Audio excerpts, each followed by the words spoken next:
The first thing is that high blood sugar can kind of change some things with calcium, where calcium is going to be in the body. It can kind of affect that, and that has the ability to kind of make oxygen get trapped in the blood. So if somebody has high blood sugar, and especially if they're leaning insulin resistant, where the body's just not processing carbohydrates correctly, that really has to be corrected. So that's step number one. If your blood sugar's high, or if you're leaning insulin resistant, that has to be corrected. And the best way to do that is a non-keto low-carb diet. Now, if somebody was using a ketogenic diet, they may really bring their blood sugar down, effectively, and that may really help.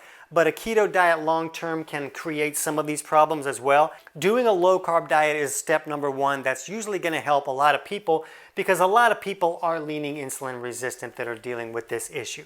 Now, the next issue that can push the body towards this is at the cellular level, the body should be in what's called a catabolic state during the day and an anabolic state at night. And some people have the ability to get stuck in one of these states. They don't move back and forth from day to night like they're supposed to. And if someone is stuck in what we call the anabolic nighttime state, most of the time, it can push the body into creating energy through this fermentation process more often than it really should. So again, that can really elevate that lactic acid, since lactic acid is the byproduct of creating energy this way. So if that's a problem, we really need to create cellular balance and fix that imbalance.